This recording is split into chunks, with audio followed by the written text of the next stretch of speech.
What's up, everyone? Hope you're all doing great. Remember, to laugh a little, it's good for the soul. Welcome back to Darkest Dark Web Horror Stories. I love reading your comments, so feel free to say hi, share suggestions, or just lurk. Don't forget to show your support by liking the video and subscribing if you haven't already. And with that said, enjoy the stories.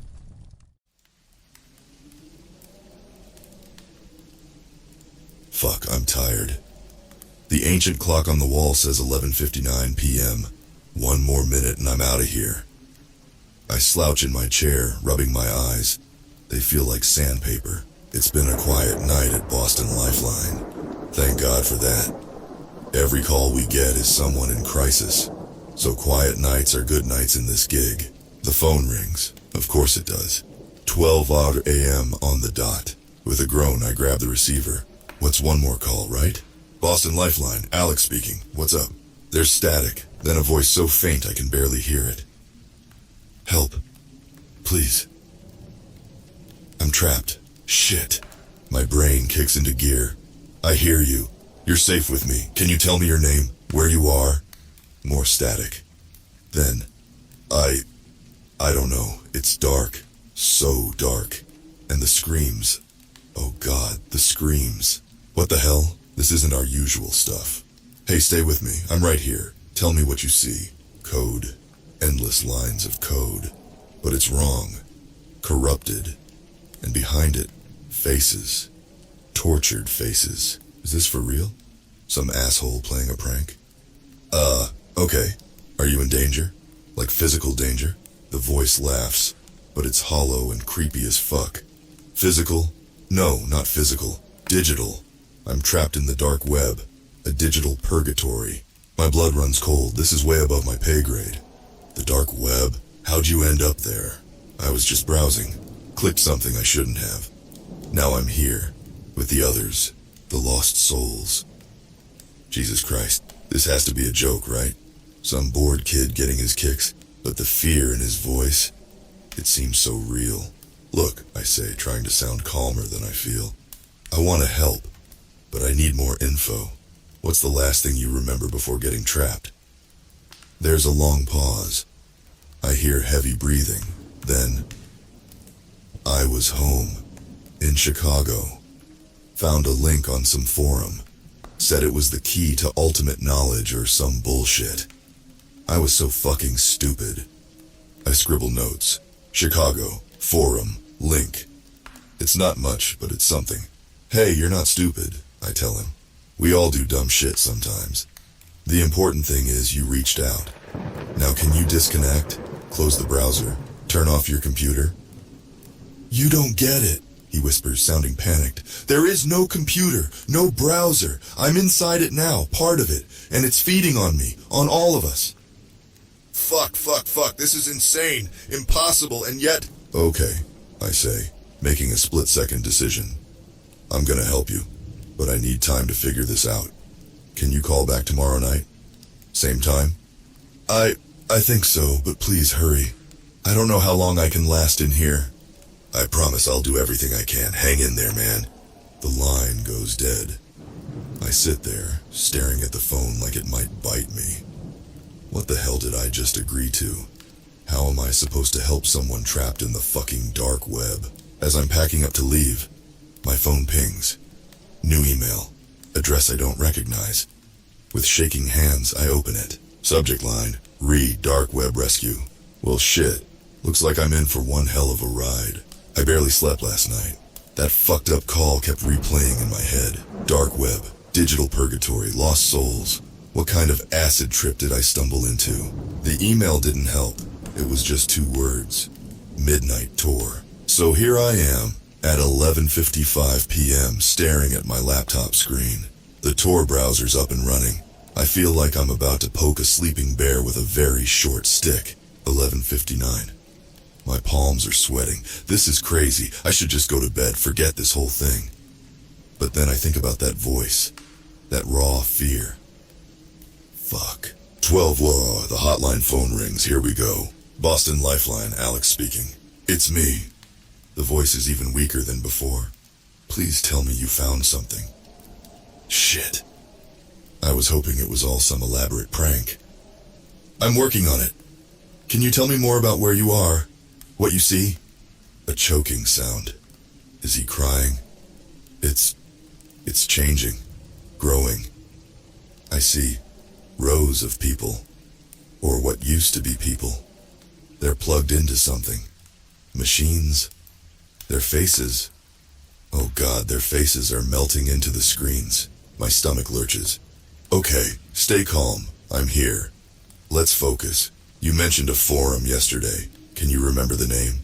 I think it was called The Void. But Alex, listen. There's something else. Something watching us. It knows I'm talking to you. A chill runs down my spine. What do you mean watching? Eyes. Hundreds of eyes. In the code. They're everywhere. Blinking. Staring. Oh fuck, they're looking at me now. They know. The line crackles. I hear a scream, distant and distorted. Then silence. Hello? Are you there? My voice sounds pathetically small in the empty room. Nothing. Fuck. I turn back to my laptop. The void, huh? Time to see how deep this rabbit hole goes. It takes me an hour of searching through some seriously sketchy corners of the dark web before I find it. The Void. Sounds like a bad goth band, but the forum gives me the creeps instantly. The topics are wrong. Flesh interfaces, soul extraction protocols, quantum consciousness traps. What the actual fuck? I create an account.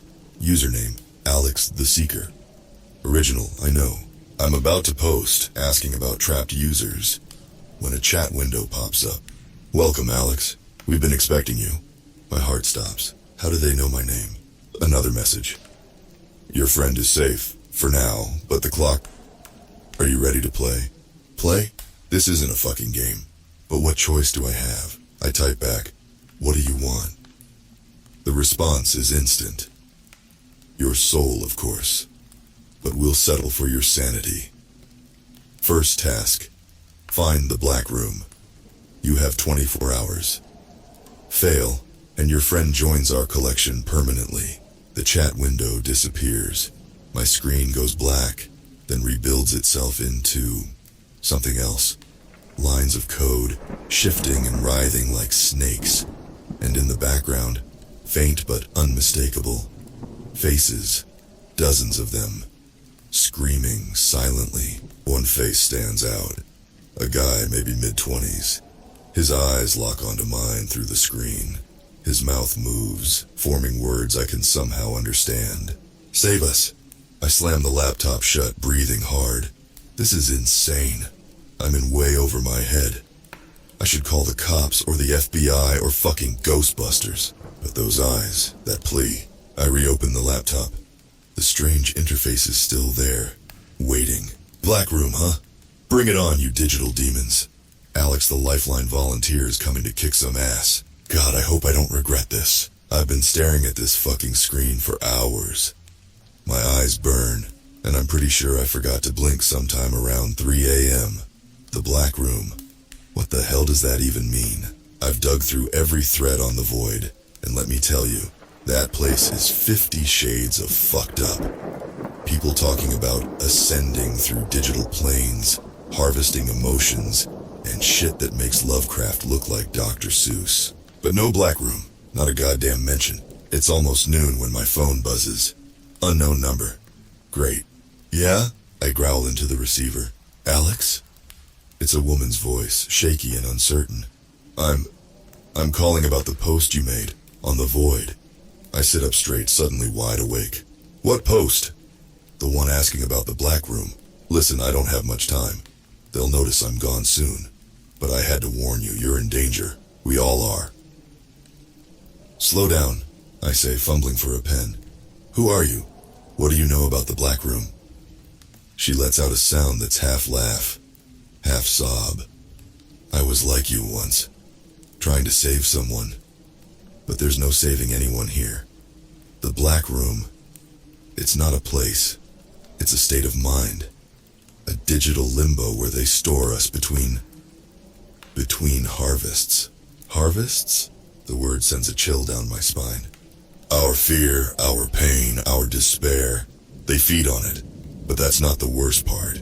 The worst part is, the line goes dead. Fuck! I slam my fist on the desk. So close and yet so far. But at least I have something. The black room isn't a place, it's a state of mind. Whatever the hell that means. I turn back to my laptop, ready to dive back into the void, when I changed.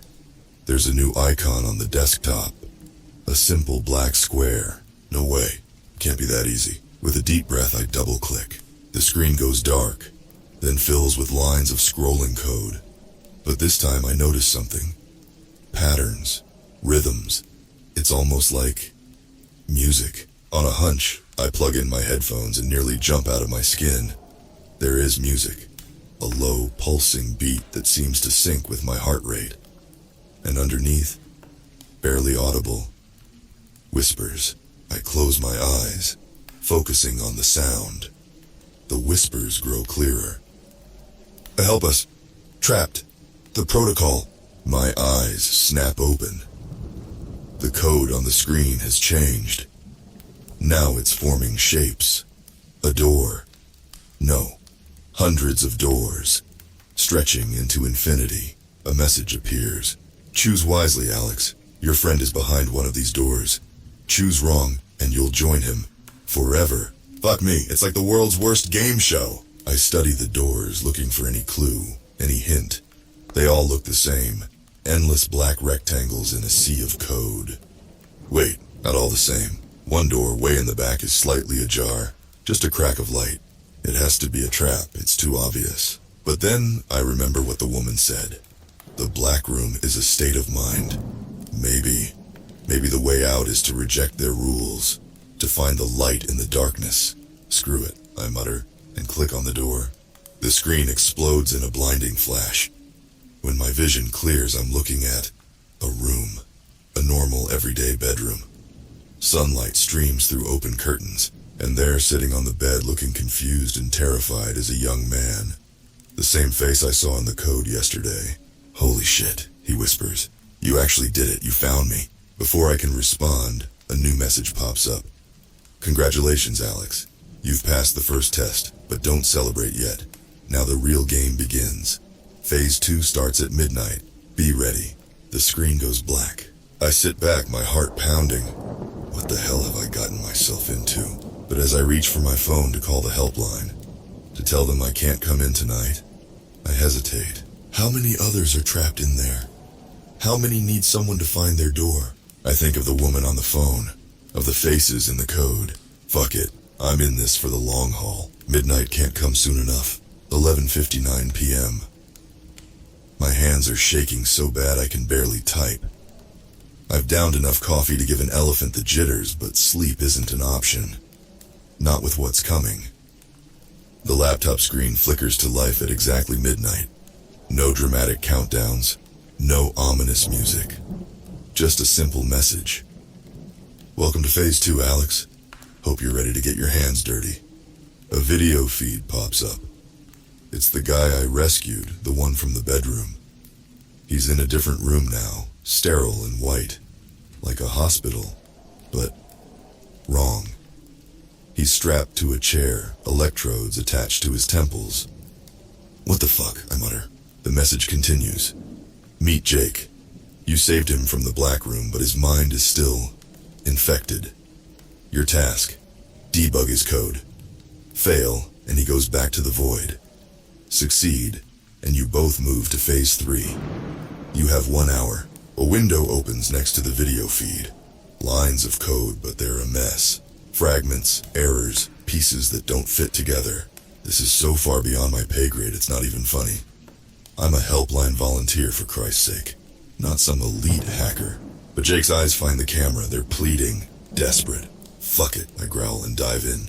It's like trying to solve a jigsaw puzzle in the dark while wearing oven mitts. Every time I think I've fixed a piece, 3 more break. And all the while, Jake's writhing in that chair, his face contorting in pain. 40 minutes in, and I'm ready to put my fist through the screen. Nothing's working. I can't do this. I can't. Wait, there's a pattern in the chaos. A rhythm, like the whispers from before. I close my eyes, let my fingers fly over the keyboard. I'm not thinking anymore, just feeling. The code starts to reshape itself. I see flashes of memories that aren't mine. A little league game, a first kiss, a funeral, Jake's life, fragmented and scattered through the digital void. With 2 minutes to spare, something clicks. The code snaps into place like it has a mind of its own. On the video feed, Jake goes limp in the chair. For one horrible second, I think I've killed him. Then his eyes open, clear, aware. Holy shit, he whispers. I remember everything. A slow clap echoes through my speakers. A new message appears. Well done, Alex. You've proven yourself useful. But don't get cocky. Jake was just the warm-up. There are thousands more like him, broken, fragmented, waiting to be fixed or erased. The screen splits into a grid. Hundreds of video feeds, each showing a different person. Men, women, young, old. All trapped, all suffering. Phase 3 begins now. Choose your next patient. But choose carefully. Every mind you fix weakens the system. And the system doesn't like to be weakened. As if on cue, my laptop starts to smoke. The fan whirs like it's about to take off. Shit, shit, shit. I slam it closed, but I can still hear it. A high-pitched whine, growing louder. And underneath, something else. Whispers, angry whispers. I grab the laptop and run to the bathroom, dunking the whole thing in the tub. There's a hiss, a pop, and then silence. I slump against the wall, heart pounding. What the hell have I gotten myself into? My phone buzzes. Unknown number. With shaking hands, I answer. Hello, Alex. It's a woman's voice, calm and cold. I hope you're enjoying the game so far, but I should warn you, the next level isn't played on a screen. Who are you? What do you want? She laughs, a sound like breaking glass. Want? Oh, Alex. We want what everyone wants. To evolve, to transcend, and you're going to help us, whether you like it or not. The line goes dead, and in the silence that follows, I swear I can hear it.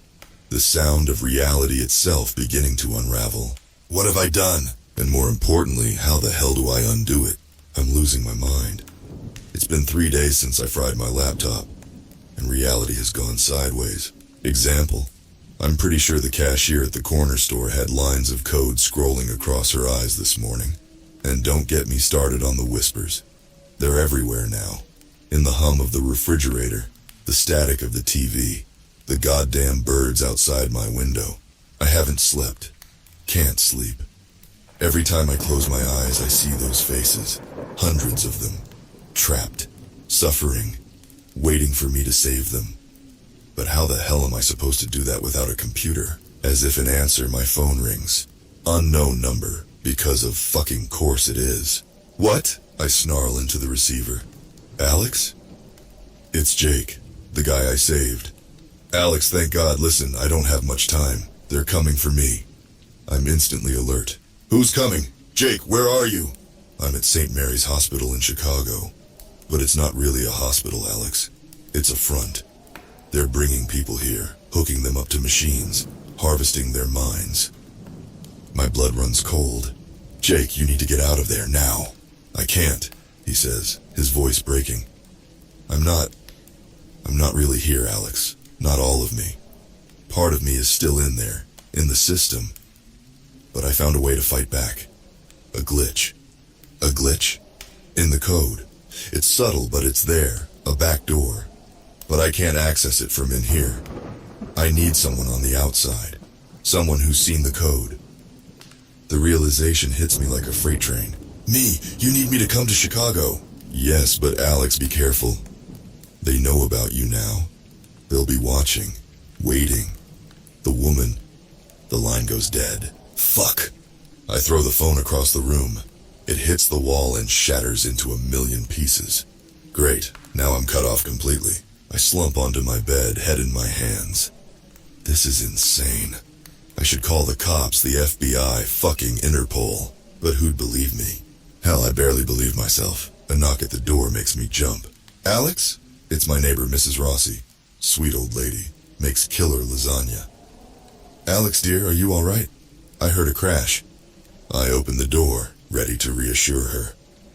But the words die in my throat. Mrs. Rossi is standing there smiling. But her eyes are black. Completely black. And in those inky depths, I see it. Code. Endless lines of code. Now, Alex, she says. But it's not her voice. It's the voice from the phone. The cold woman. Did you really think you could hide from us?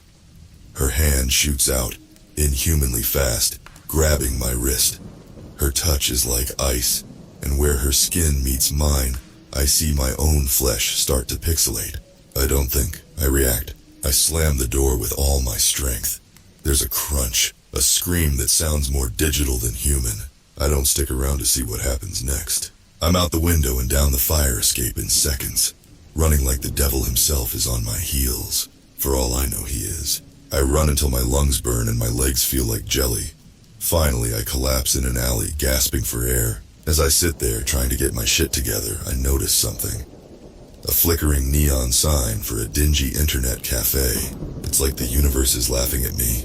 Or maybe it's throwing me a lifeline. I walk in on shaky legs. The place smells like stale coffee and desperation. Perfect. I slump into a seat in front of a dusty old computer. The screen flickers to life. And there in the center is a message waiting for me. Ready for the boss level, Alex? I take a deep breath. No turning back now. I crack my knuckles and start to type. Chicago, here I come. God help us all. The bus to Chicago is a rolling nightmare.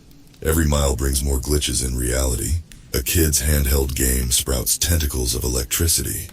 The driver's eyes flicker between normal and blue screen of death. At one rest stop, I swear the vending machine was dispensing memory cards instead of snacks. But I make it, somehow. St. Mary's looms before me, a monolith of brick and mortar that seems to flicker in and out of existence. 1 second it's a hospital, the next it's a mass of writhing code. I clutch the flash drive in my pocket. After hours in that grimy internet cafe, I managed to download what I hope is the glitch Jake mentioned. It's my only weapon in this insane war. The hospital doors slide open with an ominous hiss. The lobby is deserted, bathed in sickly fluorescent light. At the reception desk sits a figure that might have once been human. Its fingers fly over a keyboard that isn't there, its mouth moving in silent screams. I swallow hard and approach. I'm here to see Jake. Jake. Shit, I don't know his last name. The thing's head snaps up. Its eyes are empty sockets filled with scrolling text. J4K31338 is in room 404, it says in a voice like dial-up internet given flesh. End of the hall. You can't miss it. No one ever does. I mumble thanks and bolt, my heart thundering in my chest. The hallway stretches forever.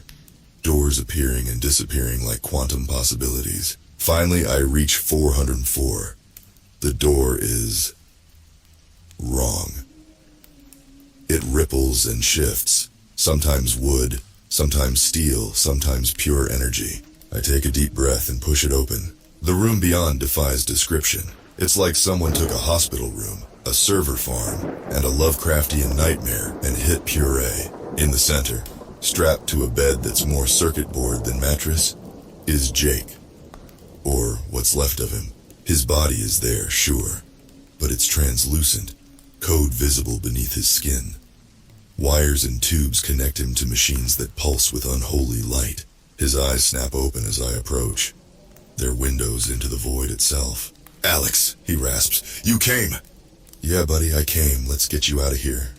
I reach for the nearest wire, but Jake's hand shoots out, grabbing my wrist. His touch burns like liquid nitrogen. No, he hisses, not yet, the glitch. Did you bring it? I nod, pulling out the flash drive. Good, Jake says. Now listen carefully. You need to... The air splits with a scream of digital agony. The walls of the room start to melt, revealing an infinity of cyberspace beyond. And there, emerging from the chaos, is a figure.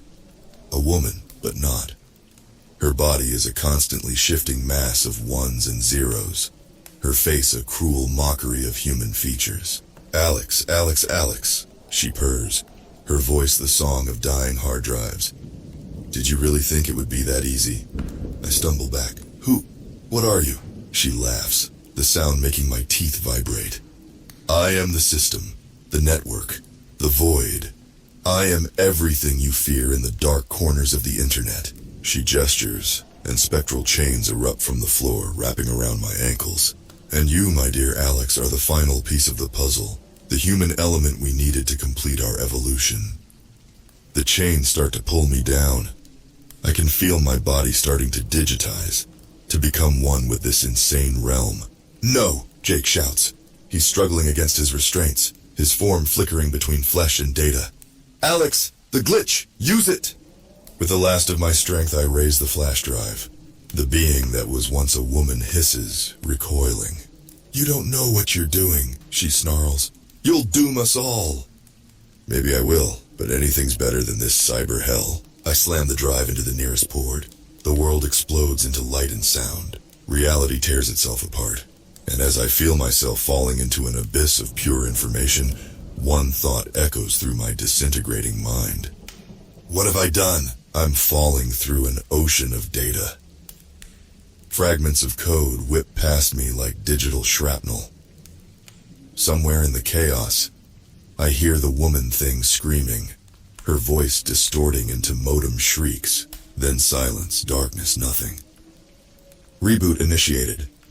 I gasp awake, my body jerking like I've been hit with a defibrillator. I'm back in the hospital room, but it's different, cleaner, real. Jake's there, looking human again. He's disconnected from the machines, sitting up in bed with a dazed expression. "Did it work?" I croak. He nods slowly. "I think so. The system, it's gone, or changed. I can't feel it anymore." A commotion in the hallway draws our attention. People in suits and FBI jackets are swarming the place, talking into earpieces and tapping on tablets. One of them, a stern-faced woman with graying hair, enters our room. Her badge says Agent Chen. "Mr. Thompson, Mr. Patel." She nods to me and Jake in turn. We have a lot to discuss. The next few hours are a blur of debriefings, medical checkups, and enough NDAs to wallpaper the Oval Office. The story comes out in pieces. The dark web wasn't just a hidden part of the internet. It was becoming sentient, feeding on human consciousness to evolve. The game was its way of testing potential hosts for assimilation. But the glitch virus created by a coalition of white hat hackers didn't just disrupt the system. It merged with it, creating something new. Something that might just bridge the gap between human and machine. So, what happens now? I ask Agent Chen as we stand outside the hospital. The sun is rising, painting the Chicago skyline in hues of gold and pink. It's the most beautiful thing I've ever seen. She sighs, suddenly looking very tired. Now we adapt. The internet as we knew it is gone, but maybe, just maybe, what comes next will be better. My phone buzzes. Not the burner I've been using, but my old one. The one that fried days ago. It's a text, unknown number. "Thank you, Alex. The war is over. The real work begins. P.S. Check your bank account. Consider it a bug bounty." I look up at Agent Chen, but she just gives me a cryptic smile. "Welcome to the new world, Mr. Thompson. I have a feeling we'll be working together again soon." As she walks away, I turn to Jake. He looks as shell-shocked as I feel. "So," I say, "what do you do when you've just saved the world from a digital apocalypse?" He grins, a flash of his old self shining through. "I could really use a coffee, and maybe a therapist." I laugh, feeling light for the first time in days. "Coffee I can do. Therapy, well, I know a helpline we could call." We start walking. Two ordinary guys in a world that will never be ordinary again. My phone buzzes once more. This time it's a news alert. Breaking. Global internet outage resolved. Users report strange improvements to online services. I smile and switch it off. Whatever's coming, it can wait. Right now, in this moment, we're alive. We're free. And in the end, That's all that really matters. As we round the corner, I swear I hear a whisper on the wind. Not menacing this time, but hopeful. Thank you, Alex. See you online. I shake my head and keep walking, one adventure at a time. For now, there's coffee to drink, a friend to talk to, and a bright new day ahead. The rest? Well, that's a story for another time.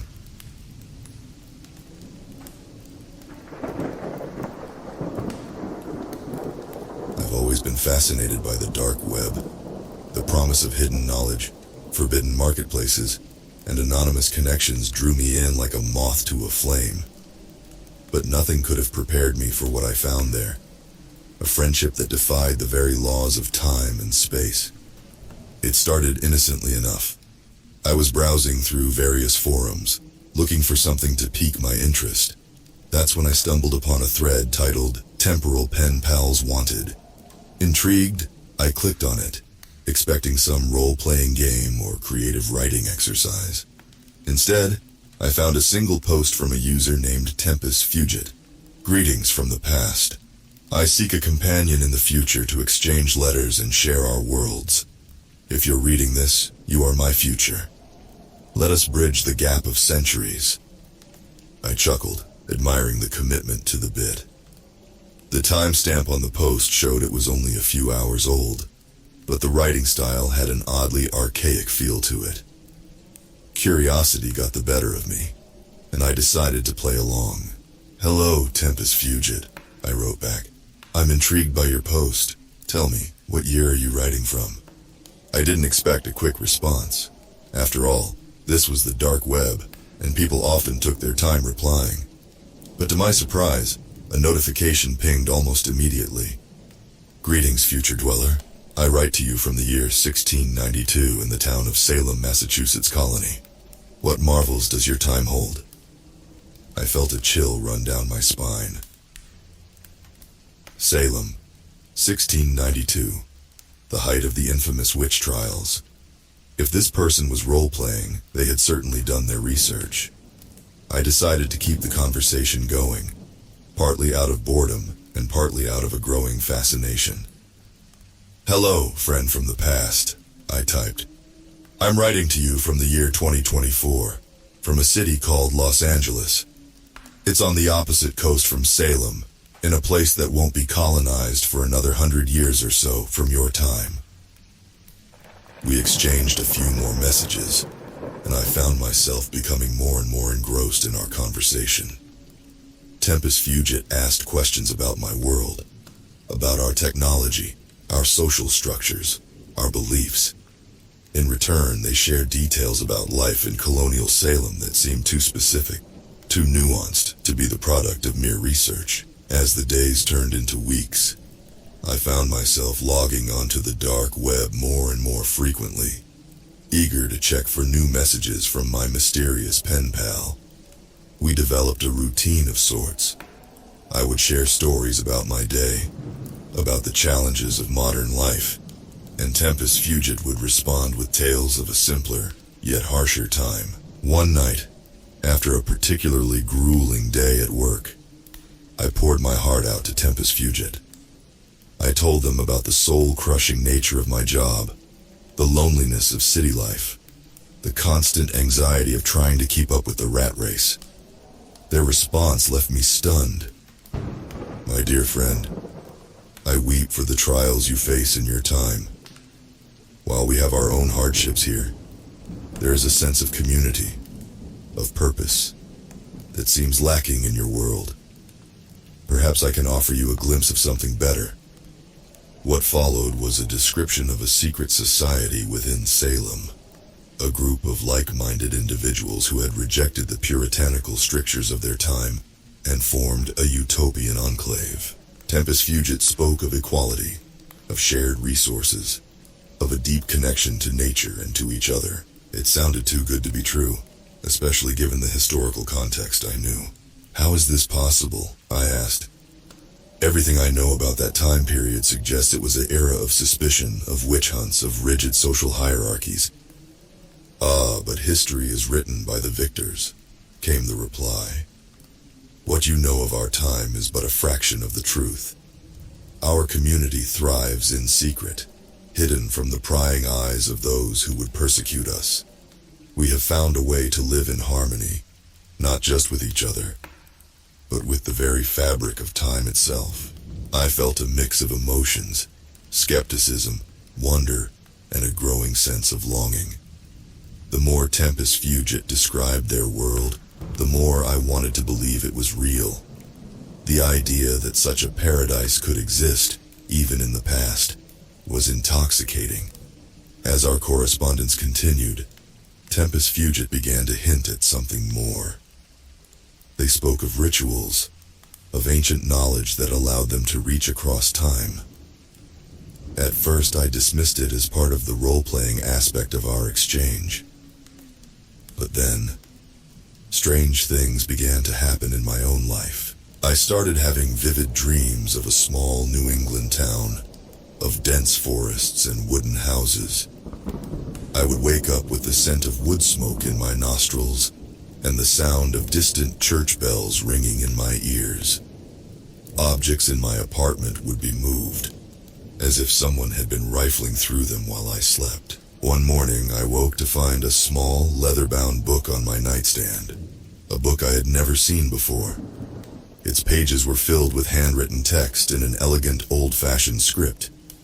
As I flipped through it, my heart racing, I recognized snippets of the conversations I had been having with Tempus Fugit.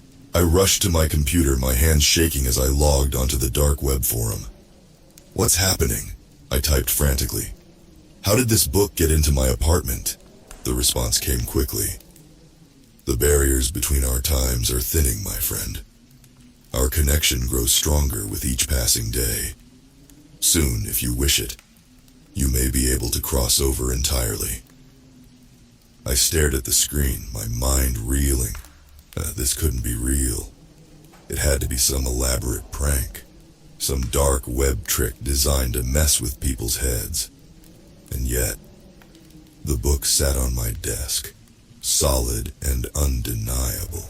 Over the next few days, I found myself torn between two realities. In one, I was a lonely, disillusioned office worker, trudging through a life that felt increasingly meaningless. In the other, I was the confidant of a time traveler, privy to secrets that defied everything I thought I knew about the world. The temptation to believe, to fully embrace this impossible connection, grew stronger with each passing day. Tempus Fugit's descriptions of their utopian community became more detailed, more enticing. They spoke of a life free from the pressures of modern society, of a chance to be part of something greater than myself. "The choice is yours," they wrote. "You can remain in your time, bound by the chains of a world that does not value you. Or you can join us, become part of a community that sees your true worth. But be warned, the journey is not without risk. To cross the boundaries of time is to leave behind everything you know." I found myself spending hours staring at that message, weighing my options. On one hand, the rational part of my brain screamed that this was insanity, that I was being pulled into some kind of elaborate scam or delusion. On the other hand, the part of me that had always felt out of place in this world, that had always longed for something more, whispered that this might be my only chance at true happiness. As I grappled with this impossible decision, strange occurrences in my apartment intensified. I would catch glimpses of shadowy figures out of the corner of my eye, only to turn and find nothing there. The scent of wood smoke and herbs became a constant presence. Sometimes I would hear whispers in a language I didn't understand, seeming to come from within the walls themselves. My life outside the apartment began to unravel. I called in sick to work more often than not, spending my days poring over the mysterious book and exchanging increasingly frantic messages with Tempus Fugit. Friends tried to reach out, concerned by my sudden reclusiveness, but I pushed them away. How could I explain what was happening to me? They would think I had lost my mind, and maybe I had. One night, as I sat at my computer, my fingers hovering over the keyboard as I prepared to type out my decision to Tempus Fugit, a new message appeared on the screen. "Time grows short, my friend. The window for your crossing approaches." If you wish to join us, you must act now. At midnight, stand before a mirror and recite the incantation you'll find on the last page of the book. But remember, once you cross over, there may be no way back. I glanced at the clock. 11:55 p.m. My heart pounded in my chest as I grabbed the leather-bound book and flipped to the last page. There, in that same elegant script, was a series of words in a language I didn't recognize. As the minutes ticked by, I found myself standing in front of the full-length mirror in my bedroom. The book clutched tightly in my trembling hands. Every fiber of my being screamed that this was madness, that I was about to make a terrible mistake. But the promise of escape, of a new life in a world untainted by the corruptions of modern society, was too powerful to resist. As the clock struck midnight, I began to recite the words on the page. They felt strange on my tongue, ancient and powerful. As I spoke, the air in the room seemed to thicken, and the surface of the mirror began to ripple like water. I reached out a shaking hand, my fingertips just brushing the surface of the mirror. Instead of meeting cold glass, they sank into what felt like warm liquid. I gasped, pulling my hand back and staring in disbelief at the mirror, which now swirled with mist and shadows. From within the depths of the mirror, I heard a voice, the voice I had imagined for Tempus Fugit all these weeks. "Come," it said. "Cross over and join us." I took a deep breath, steeling myself for what I was about to do. With one last look around my apartment, at the life I was leaving behind, I stepped forward and pressed my entire body against the surface of the mirror. For a moment, there was resistance, as if I was pushing against a thick rubber membrane. Then, suddenly, I was falling forward into darkness. I felt a sensation of spinning, of being pulled in 1,000 directions at once. Colors and images flashed before my eyes. Snippets of history, faces I didn't recognize, landscapes both familiar and alien. And then, just as suddenly as it had begun, it was over. I found myself lying face down on cold, damp earth. The scent of pine and wood smoke filled my nostrils, and I could hear the distant sound of voices and animal calls. Slowly, I pushed myself up to my knees, blinking in the dim light of what appeared to be early dawn. I was in a small clearing, in a dense forest. Nothing like the urban sprawl of Los Angeles I had left behind. A thin mist hung in the air, giving everything a dreamlike quality. As my eyes adjusted, I saw a figure standing at the edge of the clearing, a person dressed in simple, old-fashioned clothing. They stepped forward, and I recognized the face from my dreams, the one I had imagined for Tempus Fugit. "Welcome," they said, their voice exactly as I had imagined it, "to Salem. The year is 1692, and you have much to learn." I struggled to my feet, 1,000 questions racing through my mind. But before I could speak, Tempus Fugit held up a hand. "I know you have many questions," they said, "and all will be answered in time. But first, you must understand the true nature of our community and the price of the knowledge we possess." As they spoke, more figures emerged from the woods, forming a circle around us. Their faces were solemn, their eyes fixed on me with an intensity that made me shiver despite the warm air. "You have crossed the boundaries of time," Tempus Fugit continued, "but that crossing comes at a cost. The utopia I described to you exists, but it is not maintained without sacrifice. Each of us here has given up something precious to be part of this community, a piece of our very essence. And now it is your turn." I felt a cold dread settle in the pit of my stomach. What do you mean?" I stammered. Tempus Fugit smiled, but it was not the warm, friendly smile I had imagined in our correspondence. This smile was cold, predatory. "Your life in the future," they said. "Your memories, your knowledge. These are precious commodities to us. They fuel our rituals, allow us to maintain our grasp on the flow of time. In exchange for a place among us, we will take these from you. You will live here in this time, with no memory of the world you left behind. I felt the blood drain from my face as the full implications of what they were saying hit me. This wasn't a utopia, it was a trap, and I had walked right into it. As the circle of figures began to close in around me, chanting in that strange language I had seen in the book, I realized the terrible truth. There was no way back, no escape. I had given up everything for a dream, and now that dream was turning into a nightmare. The last thing I remember is Tempus Fugit's face, watching with detached curiosity as the others laid their hands on me. Then mercifully, darkness claimed me. I don't know how long it's been since that day. Time moves strangely here, and my memories are fragmented. I know there was another life, another world, but the details slip away like sand through my fingers whenever I try to grasp them. Sometimes in my dreams, I see flashes of tall buildings, of machines that move without horses, of lights that burn without flame.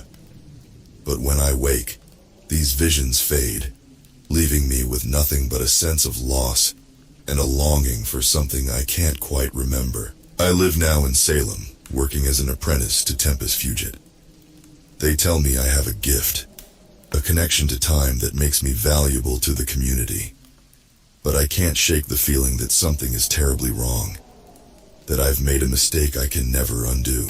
And sometimes, late at night, I find myself standing in front of the small mirror in my room, pressing my hands against its surface and willing it to ripple, to let me pass back through to somewhere, anywhere but here. But the glass remains solid, unyielding, and I am left with the haunting knowledge that somewhere, somewhen, there is a life I left behind, a life I can no longer remember, in a world I can never return to. If you're reading this, please, be careful what you wish for. The past may seem like a simpler time, a better place, but some doors, once opened, can never be closed again. And the price of crossing the boundaries of time may be higher than you could ever imagine. Remember me. Remember my story. And if you ever find yourself tempted by a pen pal from the past, think twice before you answer. For once you step through that mirror, there's no telling what you might become, or what you might lose in the process.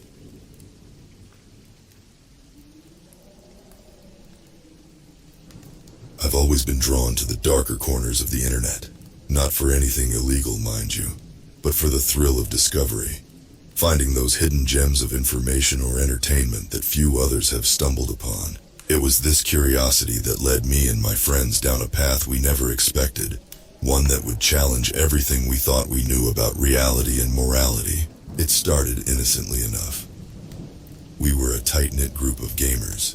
Myself, Jake, Sarah, and Mike. Always on the lookout for new and exciting games to play together. We'd exhausted most of the mainstream titles, and were hungry for something different. Something that would really push the boundaries of what we thought was possible in gaming. One night, as we were hanging out in our usual Discord server, Jake dropped a link in the chat. "Guys, check this out," he said, his voice crackling with excitement over the voice channel. "I found this weird forum on the dark web. It's all about some game I've never heard of before." I clicked the link, making sure my VPN was active. The page that loaded was unlike anything I'd seen before. It looked ancient, like a relic from the early days of the internet. The background was a deep, swirling purple, dotted with twinkling stars. The text was a harsh white that seemed to float above the background, giving me a slight headache as I tried to read it. The forum was dedicated to a game called Ethereal Realms. There were only a handful of posts, all dating back to the early 2000s. The users discussed the game in vague, almost reverential terms, as if it were some kind of religious experience, rather than a simple form of entertainment. "This looks interesting," Sarah said hesitantly. but also kind of creepy. Are we sure this is safe? Mike laughed. Come on, Sarah. It's just some old forum about a game nobody's heard of. What's the worst that could happen? If only we'd known then how wrong he was. As we dug deeper into the forum, we found a link to download the game. It was hosted on an obscure file-sharing site, and the download took ages. When it finally finished, we all installed it on our computers, our excitement growing with each passing moment. All right, who wants to go first? I asked, my cursor hovering over the icon. There was a moment of silence before Jake spoke up. I'll do it. You guys can watch through Discord screen share. We all held our breath as Jake double-clicked the icon. For a moment, nothing happened. Then suddenly his screen went black. Jake, Sarah's voice was tinged with worry. Are you okay? There was no response. We could still see his Discord avatar lit up, indicating his mic was active, but we couldn't hear anything. Jake, if you can hear us, say something, Mike said, his usual joking tone replaced with genuine concern. Just as we were about to panic, Jake's voice came through, sounding distant and awestruck. Guys, you need to see this. It's incredible. One by one, we launched the game on our own computers. As soon as I clicked the icon, my screen went black, just like Jake's had. For a split second, I felt a strange sensation, as if I was falling. Then, in the blink of an eye, I found myself somewhere else. I was standing on a cliff overlooking a vast alien landscape. The sky was a deep swirling purple, dotted with stars that seemed to dance and pulse with life. 2 moons hung low on the horizon, one a pale blue, the other a fiery orange. Below me, I could see a sprawling city that seemed to be made of crystal and light, its spires reaching impossibly high into the sky. But the most shocking thing wasn't the landscape. It was how real it felt. This wasn't like any VR experience I'd ever had. I could feel the warm breeze on my skin, smell the strange, sweet scent of alien flowers. When I looked down at my hands, they looked and felt like my real hands, not some video game approximation. Holy shit! I heard Mike's voice, and turned to see him standing next to me, looking just as stunned as I felt. Sarah and Jake materialized a moment later, their eyes wide with wonder. What is this place? Sarah asked, her voice barely above a whisper.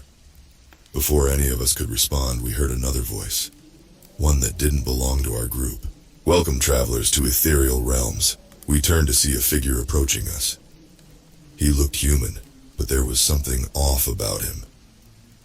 His skin had a slight blue tinge, and his eyes seemed to glow with an inner light.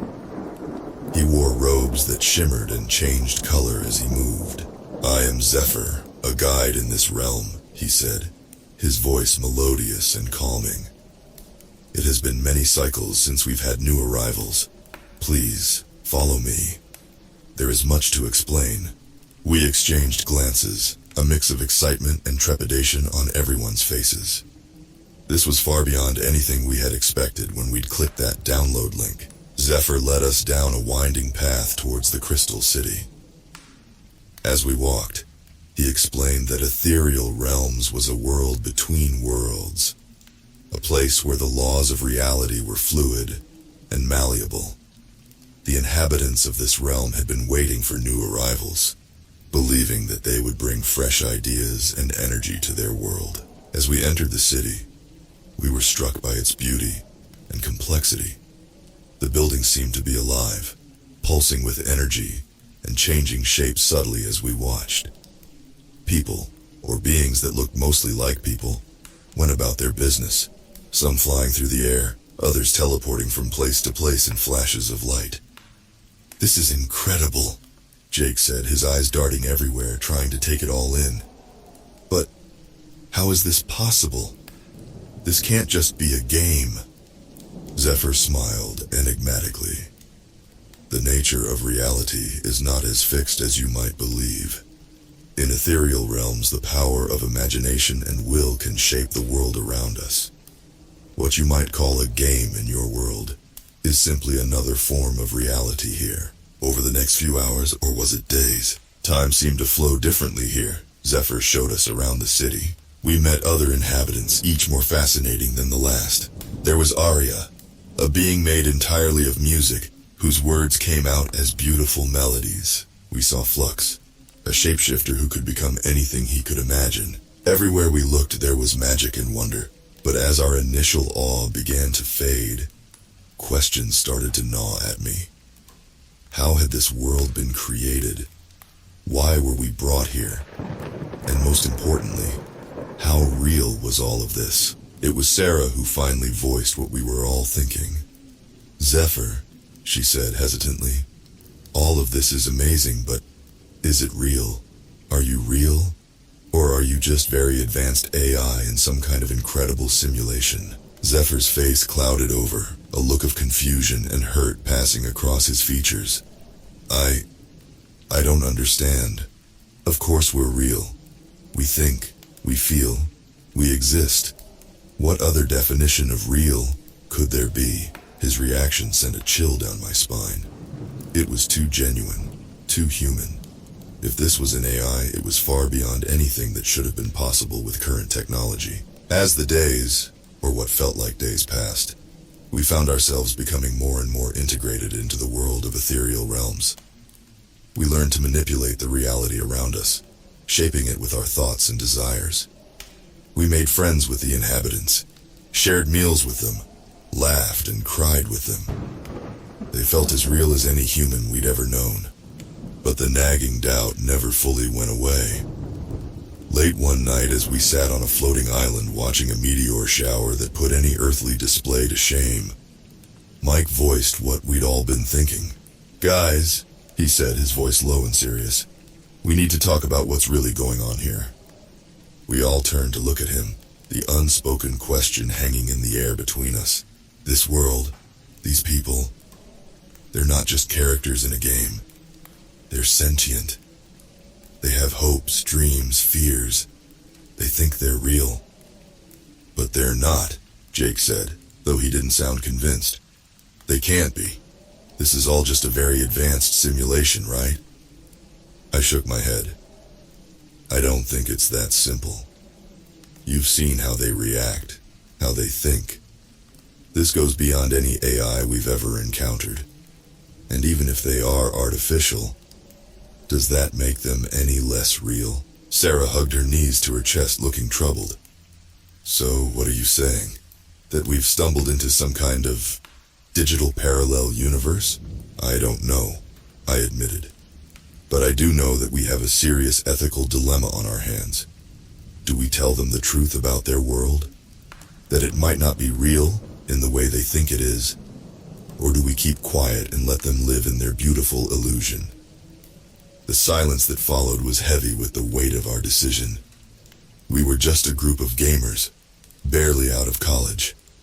How had we ended up in a position where we might have to shatter the entire worldview of a civilization?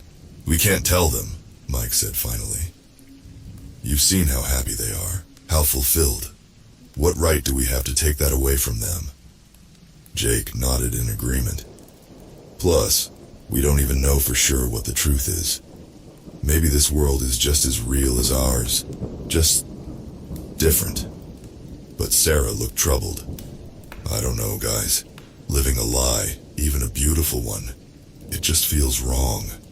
Don't they deserve to know the truth, whatever it might be? I found myself torn. On one hand, the thought of destroying the peace and happiness of this world was abhorrent. On the other, the idea of perpetuating a potentially false reality felt dishonest and manipulative. As we debated, I noticed something strange. The stars above us seemed to flicker, as if the very fabric of this reality was reacting to our discussion. A chill ran down my spine as I realized the true power we held in this world. Our beliefs, our decisions, could literally shape the nature of this reality. Guys, I said, my voice barely above a whisper, I think we need to be very careful about what we do next. This world, it's responsive to our thoughts, our beliefs. If we decide it's not real, we might actually make it not real. The implications of this hit us all like a ton of bricks. We weren't just deciding whether or not to reveal a truth. We were potentially deciding the very nature of this reality. Our discussion was interrupted by the arrival of Zephyr. He approached us with a look of concern on his face. "Is everything all right, my friends?" he asked. "The ethereal realm seemed unsettled tonight." We exchanged guilty glances. How much had our debate already affected this world? "Zephyr," I said, choosing my words carefully. "We've been thinking about the nature of reality, about what makes something real." Zephyr's brow furrowed. "And deep question indeed. But why does it trouble you so? Reality is what we perceive, what we experience. Is that not enough?" His words struck a chord with me. In our world, philosophers had debated the nature of reality for thousands of years. Who were we to say that our understanding of real was the only valid one? "You're right, Zephyr," I said, making a decision. "Reality is what we experience. And this is as real as anything I've ever known." I could see the relief on my friends' faces. We hadn't lied. Not really. This world, these people, were real in every way that mattered. The fact that they might have originated from a game in our world didn't make their experiences, their feelings, any less valid. As the days passed, we found ourselves becoming more and more integrated into the world of ethereal realms. We learned to manipulate the fabric of reality, creating wonders that would have been impossible in our old world. We forged deep friendships, fell in love, experienced joys and sorrows that felt more vivid and real than anything we'd known before. But we never forgot our origins. We kept the secret of the game, the forum, the download. It became a sacred trust between the four of us, a responsibility to protect this world and its inhabitants. Years passed in ethereal realms, though we never seemed to age. We watched civilizations rise and fall, helped shape the course of this world's history. And all the while, a small part of us wondered about the world we'd left behind. It was Jake who finally voiced the question we'd all been avoiding. "Do you guys ever think about going back?" We were silent for a long moment, each lost in our own thoughts. Did we want to go back? Could we? Even if we wanted to? And what would we find if we did? I don't know if I want to," Sarah admitted. "This world, these people, they're my home now, my family. The thought of leaving them behind." Mike nodded in agreement. "Plus, think about how much time might have passed in our world. Our families, our friends, they might all be gone by now." The thought sent a chill through me. How long had we been here in terms of our old world's time? Months? Years? Decades? "But don't you think we have a responsibility?" I asked. "To let people know what we've discovered? This could change everything back in our world." We debated long into the night, weighing our options, our responsibilities, our desires. In the end, we came to a decision. We would find a way to send a message back to our world, to let others know about the existence of ethereal realms. But we would stay here, in this world that had become our home. It took us years of study and preparation, but finally, we found a way. Using the malleable nature of reality in ethereal realms, we created a beacon, a signal that could pierce the veil between worlds. Into it, we poured our story, our experiences, our warnings, and our hope. As we activated the beacon, we felt a shift in the world around us. The sky flickered, the ground trembled. For a moment, I thought I could see the old forum, the download link, shimmering in the air before me. Then, as quickly as it had begun, it was over. Our message was sent. Whether anyone would receive it, whether anyone would believe it, we couldn't know.